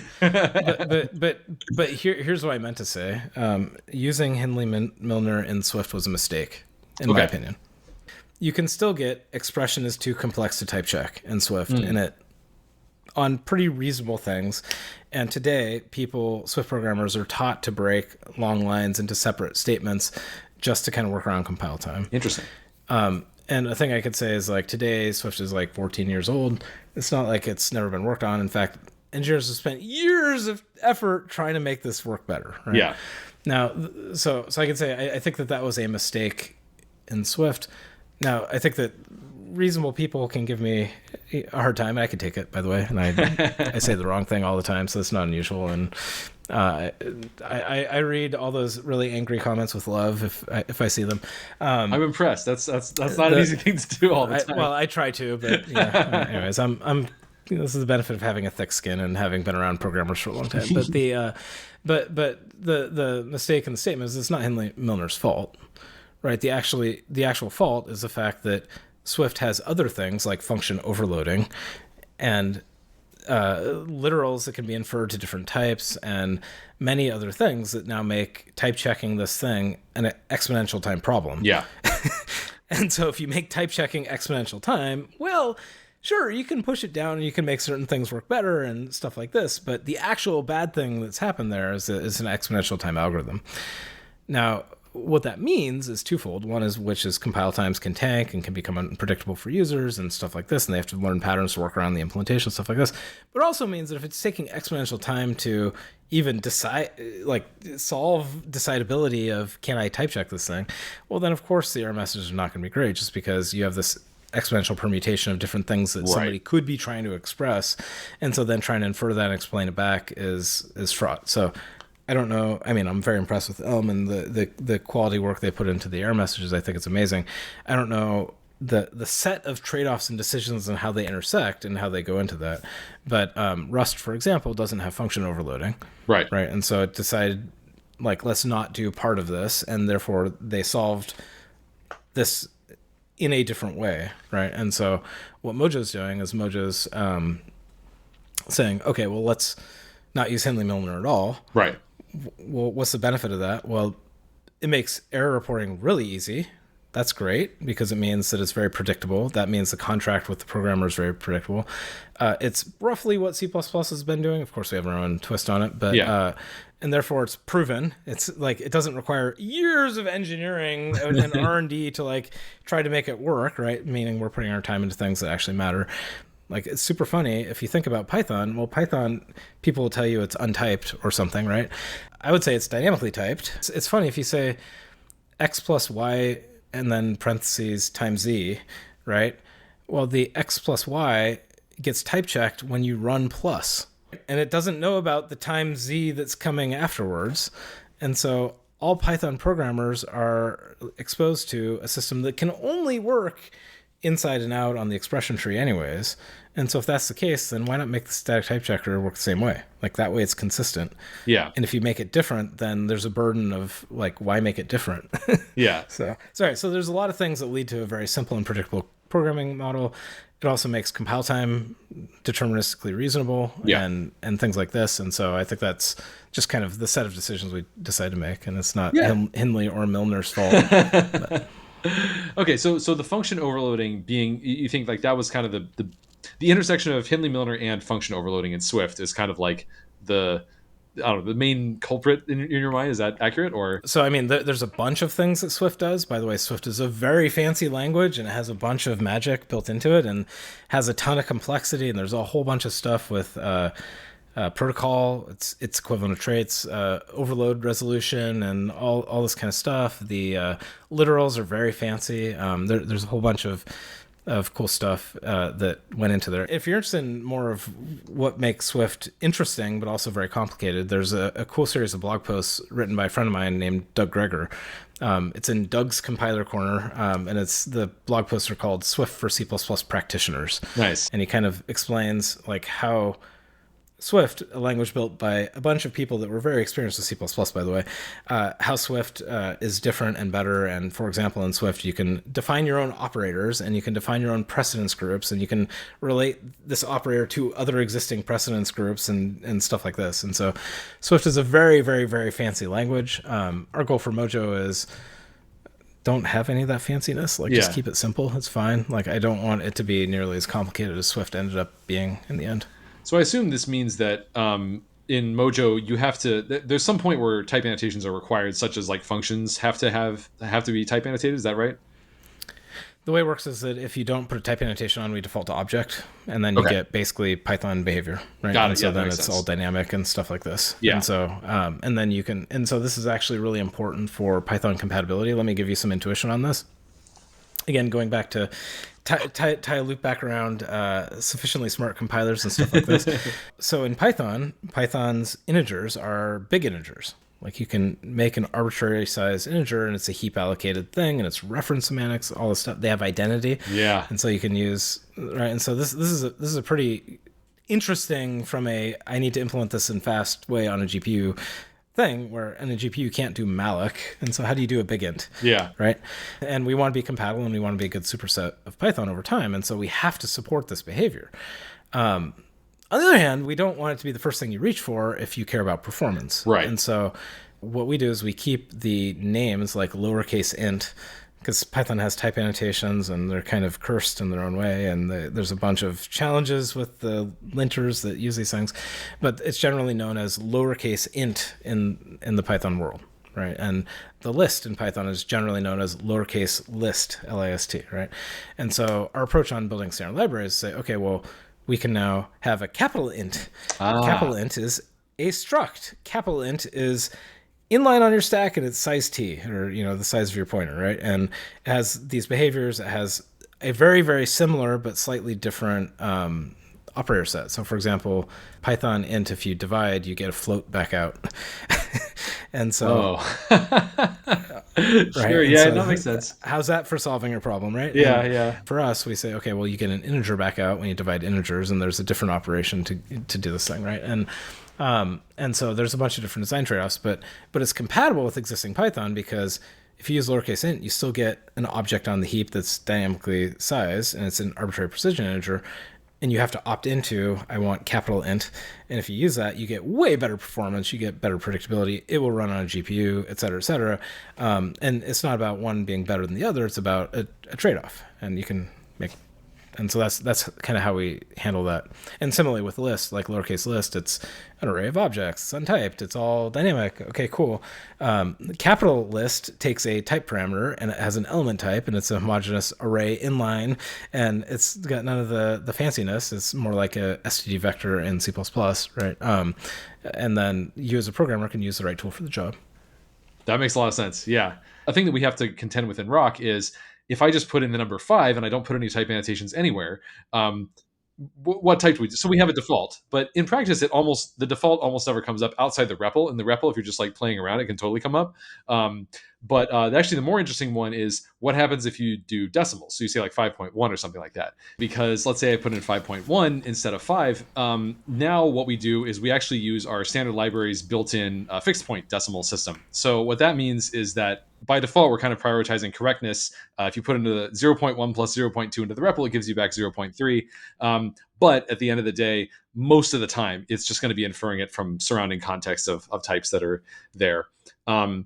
I think so I'm curious what you think about this. We talked a little bit about type inference in past episodes, and one of the things that comes up is even if you have the ability, which I'm not sure if Swift does or not, but to say I'm not going to annotate even any of my top level functions, just no type annotations anywhere at all, No. doesn't go that far. Okay, so Yeah, Swift requires you to have signatures, and Mojo as well. So you have to have a statically understandable signature, so you don't do whole program type inference. okay, so that's where the bidirectional part comes in. So you require that so Well, that you can. yeah, and Swift is even limited to just inference within a statement. It doesn't go Oh, I across didn't know that. statements in Okay, a function. interesting. All right, good to know. Okay, so that explains why it would And fix some of it the. still can't solve individual statements. Okay. Yeah. Well, so in Rock, it's like the whole thing is just like annotations are completely optional, and we don't even have a compiler error that says, "Hey, you need to annotate this." Right. But basically, the consequence of that is that if you want to use Rock for like scripting in the sense of like as a bash replacement, you can do that, and in that world, you kind of like don't want to annotate your functions usually, or you can start by writing your whole program without annotations, then add them later, or ask the editor to infer them for you, things like that. Yeah. And I've always thought that's pretty cool, but I have heard a counter argument that like it's so important that you should annotate your types that it's like actually a feature that you are required to all the time, as opposed to it just being a cultural norm, which it is in Elm and Haskell and so forth. Well, I think it's really about your programmer expectation, right? And if you're intending to write types, then it's useful to help people that are intending to write types. If they're intending not to write types or they don't care, then it's nice to not hassle them. Yeah, although I do like the ability to write the implementation and then ask the editor to infer the types for you, so you don't have to write out the types up front, if that makes sense, before you can try it out. That's how I used to write Haskell. Is the Haskell would just say like, okay, every time you're in the REPL, it would say, okay, what's a T to T to T? And you're like, awesome, copy and paste that, put it in the source code, and then when I'm reading code later, I don't have to like be REPLing it to understand what the signature is. Yeah. Now, I have heard that, I think this was OCaml, but OCaml people can correct me on this, but I have heard that there are some cultural norms where you just don't annotate the top level functions at all, which to me is wild. I would just like, it's like, that sounds gross to me. Like you don't annotate any of them. Like, no, you should. It's like, it's really helpful information. Not just because it helps the error messages get better and stuff like that, but no, it's because it's easier to read and understand the expectations of the interface. yeah, for sure. Again, I think there's personal preference here, but I'm in the same camp as you. Yeah. For what it's worth, that's my natural proclivity. Yeah. Yeah, so Mojo has a couple of problems to solve. One is we need to be a good Python, and so Python doesn't really have types. It has type annotations, but it doesn't really have static types, and the type annotations are cursed. The other problem we have to solve is we have to run on a GPU. Right. And so if you're on GPU, you want full control. And here we're talking about GPU, embedded system, like whatever. There's a class of people that want full control and low-level predictability. We also want to be able to write low-level libraries like sine and cosine and int and stuff like this and have them composable by people who don't want to care about this stuff, right? Yeah.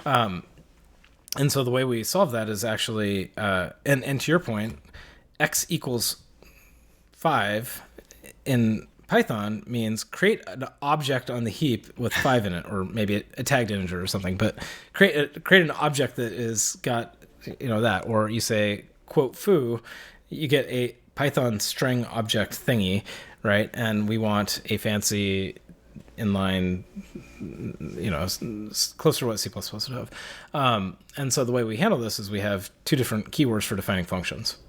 We have def, which is Python, and in defs, you don't need types on any of the arguments, and they get inferred to being Python object. You can put a type on, but if you don't, then it's just an object type, and so everything is statically got a type.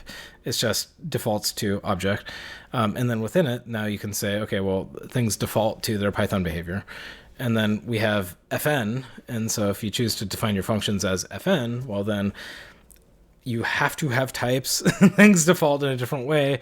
And then what you can do is you can self-identify by the kind of code you're writing. Do I want to be more scripty or do I want to be more systemsy? And then we make it so that you're telling the compiler what world you want to be in. And without judgment, right, you can choose where you want to be, and that's fine. And that also helps both this compatibility with Python, but also the persona issue. That makes a lot of sense. So I guess that also means that if you wanted to, given that you have a different top level keyword for, like, I'm in FN land now, if you wanted to, you could also change the syntax of function declarations to use your own type annotation syntax. I don't know if you do that or not, but We just use the same syntax because it's fine. It's nice. But you could choose to do that. The only trade-off then is now you have like a two world problem, and so we want two worlds when it comes to some of this behavior, but we don't want it to be like so our generics use square brackets because that's how Python works and things like this. You don't want to have like angle brackets like C++ in the same language, or you don't want to say. I mean, again, a different language could choose to do this, but you could say like def uses indentation for scoping, and then fn uses curly braces and semicolons. You could theoretically do that, but that's not what we've chosen to do. We've chosen to be consistent, except for providing this one big fork that allows us to serve two different kinds of use cases. Yeah, that makes sense. So going back to numbers and sort of hardware accelerated complex numbers. I just love to learn more about that, because something that people have asked about in Rock is that currently, I'm actually leaning towards someday adding this, but currently we don't actually support operator overloading. If we do in the future, it'll be basically the way Rust does it, because we have an equivalent of Rust traits. But the question is, like, should we do it at all? Like Java famously didn't support that, and after C++ did, and there's trade-offs. But one of the things that people brought up is, well, what if I want to implement my own complex numbers? And one of the questions, or like I want to implement big int or something like that. And one of my questions is always like, what's the performance of that even going to be like? Like how good could it be? And hardware accelerated complex numbers is just not something I'd heard about at all. So I just love to learn more about, like, how does that fit into Mojo? Is that something that there's like demand for in the scientific computing community, or how's that work? Let me unwind this a little bit and talk about operator overloading. And I can't tell you what the right thing is for Rock. I can give and share some experiences and lessons learned. Right, I've used C++ quite a bit, but also Haskell and other languages like that allow you to define your own operators. And so C++ was always very frustrating to me because it had a limited operator set and people wanted to overload them. And so you got shift left for IO. Right. IO streams shift left. Yep. And so with Swift, what we decided to do is much more of a Haskell-ish thing where you can define an arbitrary or nearly arbitrary symbol to be a punctuation character can be an operator. You can define that. You can define a precedence level, and then you can go overload it to your heart's content. Swift even allows you to use Unicode, and so you can use like set inclusion and things like this as operators and go nuts with it. That I think is useful theoretically, and one of the ways that I would always defend that is, in C++, you see these types that go overload like shift left or plus or whatever. You don't know something weird is happening. And so part of my thesis was, okay, well, if I see some crazy weird Unicode operator, I don't know what it is at first glance, maybe, but at least I know it's not plus. At least I know it's something weird, and I can go do a Google search and try to figure out what's happening, and then I can go, I know I don't know right now. Yeah. In practice, nobody in the Swift ecosystem picked up Unicode operators, and so that was very theoretical. In practice, very few people define their own operators, and so it seems like it's not very valuable. And so in Mojo, we're just saying, at least for now, just allow the Python style stuff, keep the grammar fixed, keep the language simple. Like, yes, it can be solved or it could be extended someday, but the burden should be, why do we want to make the language more complicated? And does it pay for its complexity cost in the language? Versus in Swift, it was much more of a, hey, wow, this thing could be useful, and wow, wouldn't this be fun and cool? And we added it very early and then spent a bunch of time trying to polish it and make it better. And so just, that's some different opinions and theories over time about operators. And it's not that one is right or wrong, but it's just different things. But I'm generally pro allow operator overloading, by the way. Yeah, I mean, well, so the feedback I've heard is there's certain use cases where people talk about, like, remember, I think it was Casey Muratori mentioning, like, he does a lot of game development, obviously. He said, like, he basically likes C better than C++, but he uses a C++ compiler just to get operator overloading, because it's like that important if you're doing that much like matrix math and stuff like that. And those are the types of use cases people have asked for it in Rock. And I'm pretty dead set on not adding custom operators, like where you can add, because Elm had them and then removed them after seeing what they got used for. in a lot of cases. Well, okay. I mean, a lot of people.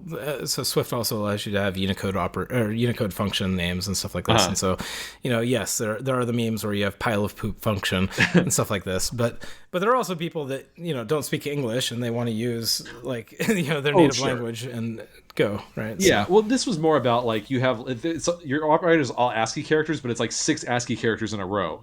Because you're like, no, really, I made this beautiful DSL. It's like. This is not nice code to read anymore. Yes.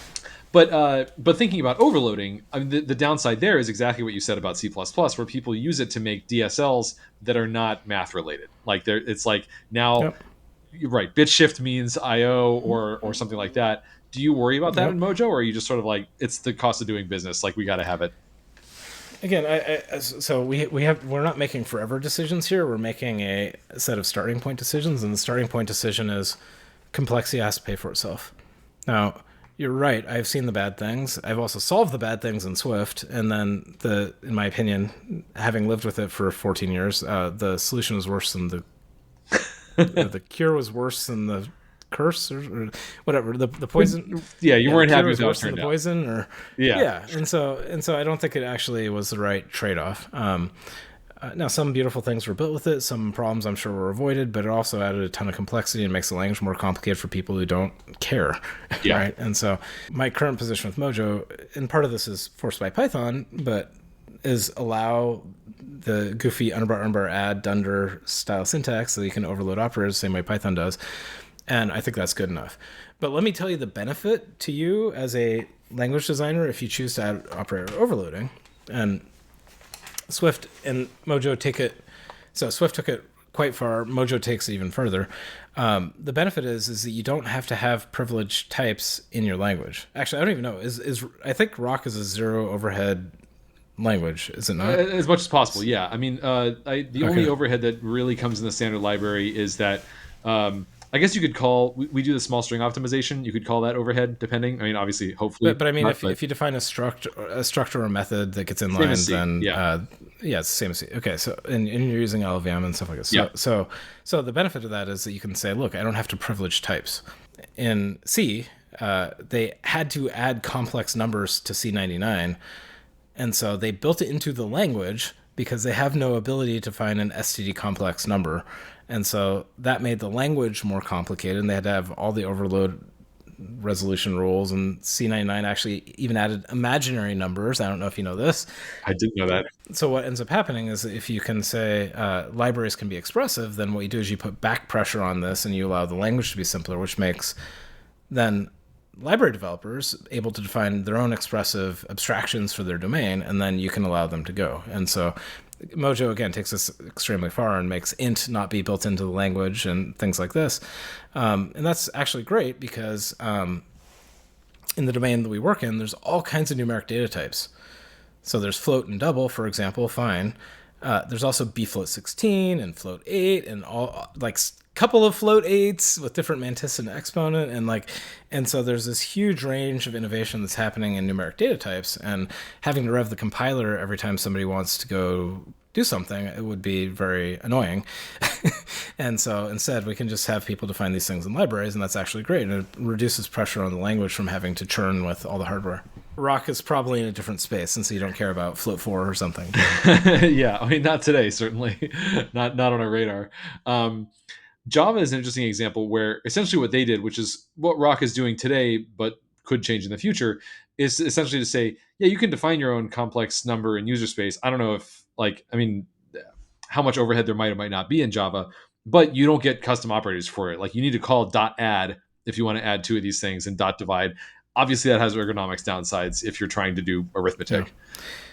Well, but Java also doesn't have zero-cost abstractions. Right. And so it requires you to box things and stuff like this. And so practically speaking, you could define a complex number, but it's going to be slow anyways or unpredictable. Yeah. I mean, JVMs have a lot of optimizations to work around this. Go back to heroic optimizations and when they're important. At least, I haven't done Java in a long time, but the JVM didn't used to have 2-dimensional arrays.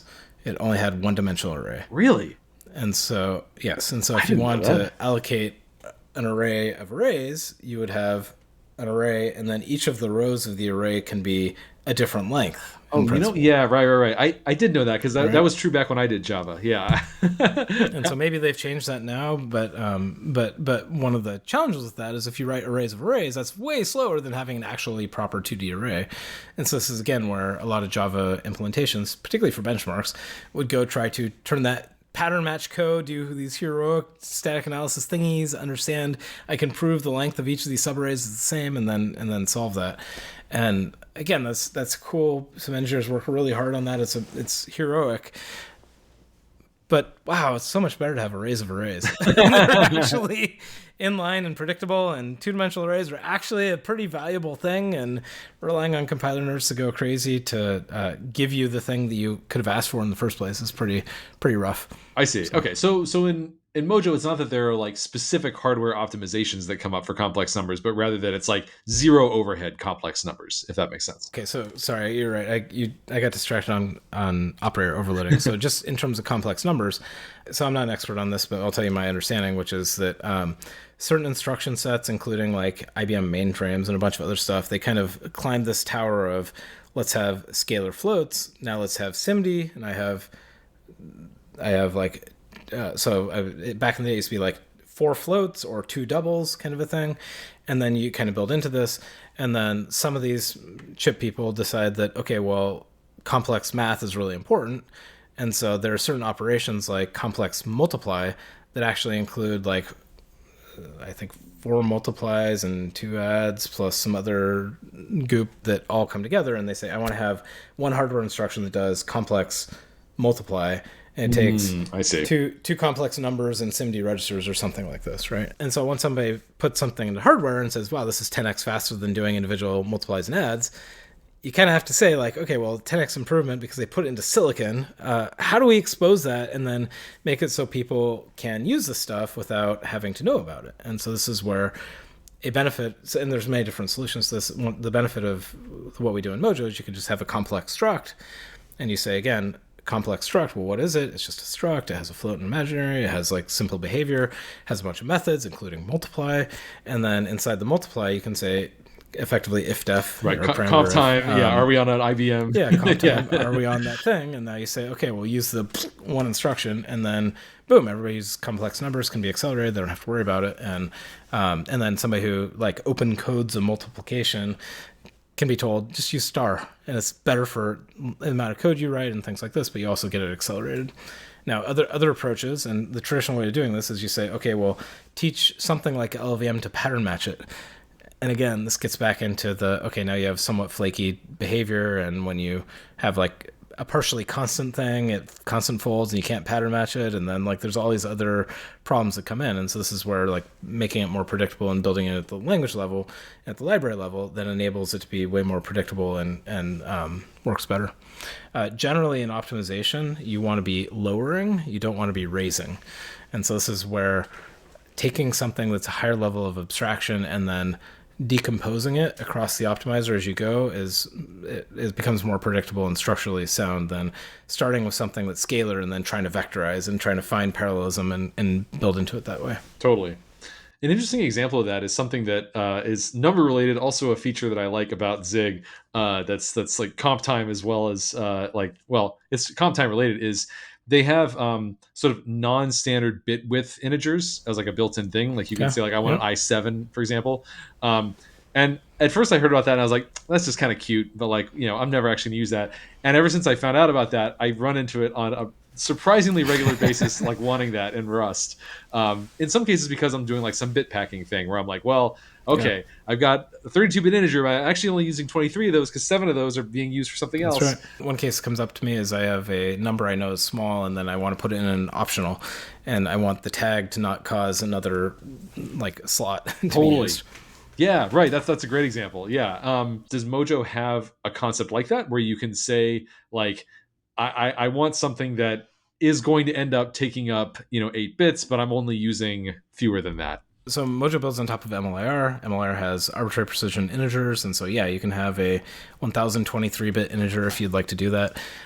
We haven't wrapped it up into libraries, and so we haven't gone so far as to say I have int of n where n is, or like AP int of with some bit width as a parameter, but somebody could totally do that. And so that's something that Mojo allows you to express directly in a library, and so we don't have to add compiler support. Again, this is a cool thing. Is like, and for some security AES crypto thingy, like maybe having 256-bit accelerated stuff. I mean, actually, there are definitely AES instructions in all these processors, and so being able to directly access that kind of stuff is super valuable. And being able to do that for the domain-specific, expert-only kind of territory is really important. And then people like me that don't understand any of this stuff can just build on top of the libraries that somebody else who does know how it works, and then I can just take it for granted. And that's how most of software engineering works. Yeah. So I have one last question about API design and Mojo. And so in Zig, there is a standard library convention that when you call a function that allocates on the heap, you have to pass it an allocator. There's no concept of like a built-in, like, I mean, I guess there is a global allocator available, but culturally the way it's done is you pass in allocators for everything. I really miss that in Rust. I really like that. I appreciate that if Rust had that, there would be certain categories of use cases that would be a lot less ergonomic, and maybe Rust wouldn't be as popular as it is. But for the type of programming I do, I actually love that, and I wish that Rust had made that decision, because you can totally build that yourself, and that kind of is what we do a little bit in the Rock compiler. But I'm kind of curious how you think about the concept of allocators and like bump allocators and stuff like that, and in the context of Mojo, especially given that you have this, coupling with Python. Well, so the Python stuff is kind of unrelated because Python will do what Python does, and so Okay, fair enough. But great question. My today opinion, which reserve the right to change my opinion, but my today opinion is that what we need to do is build different kinds of types into so. Having an allocator abstraction is not super appealing to me. It can be done. C++ STL, for example, has a fairly old school allocator abstraction, and you could make every type parameterized on an allocator, and then you could choose to default it or make it explicit or whatever. We haven't done that just because I haven't seen the value to be great. Often if you want to allocate things with bump pointers and stuff like this, what you have is you have a bump pointer abstraction, and then you want to be able to allocate instances of types out of that. And then what you get from a bump pointer is fast allocation, but then you don't run the destructors. Right. And so, because you want to just blow the whole thing away at once. And so it ends up being a very particular kind of use case that isn't actually that generic. And so I haven't seen that actually work super well. And so I'd rather keep the complexity out. Now, there are other things. And so give you an example of this. In C++, for example, it has an std vector data type. Std vector, as soon as you push one element onto the vector, it has to go malloc some space. Okay. There's another class in the LLVM code base. It's called small vector, right? Where you say, I want to have some number of inline elements on the stack. And then if I exceed that, then I go malloc something. And the idea is that many vectors actually have one or two elements in them. And if that's true, then just put it on the stack and you save a malloc, you save indirection, you save cache misses, like it's all win, right? And so it's very unfortunate that C++ had std vector, and now there's a different zoo of different things made by different library vendors to try to solve this problem, right? And so our approach, which hasn't been implemented yet, but I think folks are working on, is to say, well, Mojo has a list type. List is basically like std vector, but it can take a parameter, which is number of inline elements. Parameter happens at comp time. And so then you can have one data type, make it consistent, and then you can make the decision of do you want inline elements or not be separate from, okay, are you an array or a dictionary or things like this? And so you can get unification at that level without trying to unify the allocators. Do you do the small string optimization then? Because that's another example of that. Okay, yeah. Yeah, exactly. And strings are very magic, and you're talking about grapheme clusters and things like this. And so you want to be able to do all that kind of stuff too. Yeah. What about like sharing? So something that we do in Rock that only Java knows does that I know about is like we call it seamless slices. So if you do an operation that's like split a list, like you get back a bunch of elements like within that are not, it's not a whole new heap allocation, but rather it's just like bumping the reference count. That's right. That has a whole bunch of trade-offs, but it's worked out generally very well for us.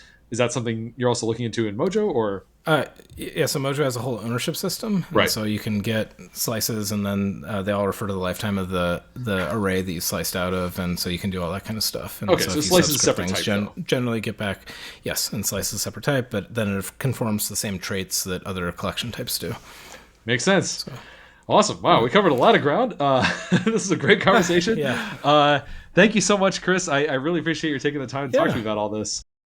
Yeah, well, so I mean, if folks are interested in Mojo, I'd really encourage them to check out our webpage. Like, we have a ton of documentation. The community is amazing. We have a Discord channel. I think we have 20,000 people-ish on Discord, all talking about different stuff, building things. Mojo is also not just an AI language. It's also being used to build web servers and GUI libraries and all kinds of stuff by the community. And so we'd love for people to get involved. And Mojo is still pretty early, and so we're still adding core capabilities and building out the libraries. But we have a huge community of people that are really enthusiastic, and I'd love for people to get involved. Nice. So. Well, thanks so much again, and also thank you for all your great contributions to programming over the years. Yeah. Well, thank you for having such interesting people on the show. I've learned a lot. That's it for this one. I hope you liked it. You can find links to some of the things we talked about in the show notes, and if you've been enjoying these episodes, consider supporting the show on Patreon at patreon.com/softwareunscripted. Until next time.